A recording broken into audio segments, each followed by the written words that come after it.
Et on continue de parler santé avec notre question de la semaine.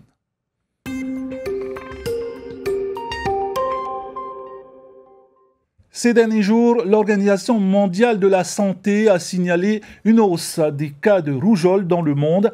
Avez-vous confiance en la vaccination et pourquoi?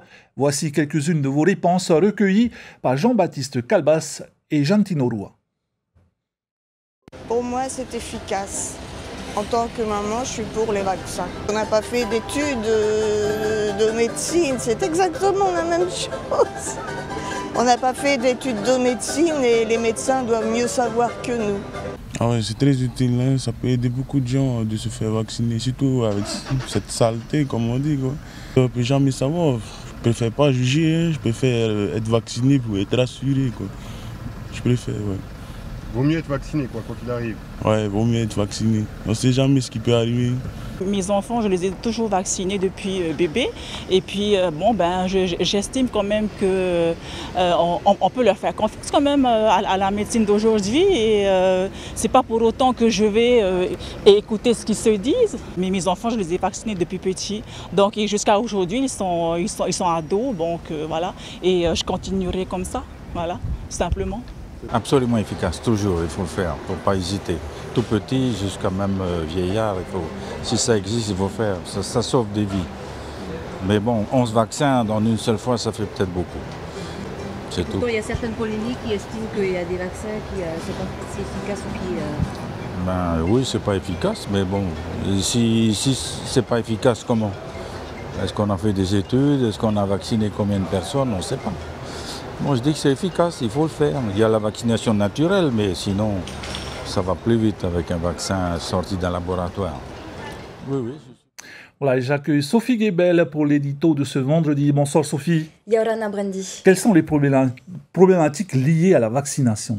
Alors il y en a plusieurs, des vraies comme des fausses, surtout depuis que des messages anti-vaccins pullulent sur les réseaux sociaux. La vaccination est accusée entre autres de favoriser l'autisme, de contenir des produits toxiques, mais aussi de nuire à l'immunité, ce qui ne fait que susciter la peur chez les gens, d'autant que certaines religions également préconisent la non-vaccination. En 2018, un Français sur 5 était défavorable à la vaccination, en plus de l'augmentation du nombre de vaccins infantiles obligatoires qui passe désormais de 9 à 11 depuis le 1er janvier 2018. La méfiance s'est progressivement installée. Mais alors, est-ce que les gens ont raison de se méfier? Alors, une chose est sûre, mis à part les effets secondaires qui ne datent pas d'aujourd'hui, le bénéfice de la vaccination est beaucoup plus important que les risques. C'est ce rapport bénéfice-risque qui, justement, a toujours prévalu sur la mise sur le marché des vaccins. Exemple avec la variole, la vaccination a permis de faire tout simplement disparaître la maladie. Alors Sophie, quelles sont les conséquences de cette méfiance envers les vaccins? Alors à cause de cette méfiance et des messages qui pullulent sur les réseaux sociaux, dans le même temps, certains virus regagnent du terrain.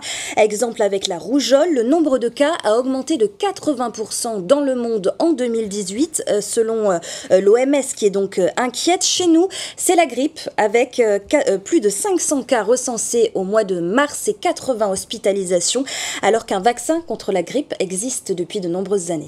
Et malgré la polémique, la vaccination, on le rappelle, est très importante. Oui, Brandy, car elle a permis et permet de sauver des milliers de vies de personnes dans le monde. Se faire vacciner, c'est se protéger soi-même, mais c'est également protéger les autres. Il faut savoir que chaque année, 3 millions de vies sont sauvées dans le monde, selon l'UNICEF.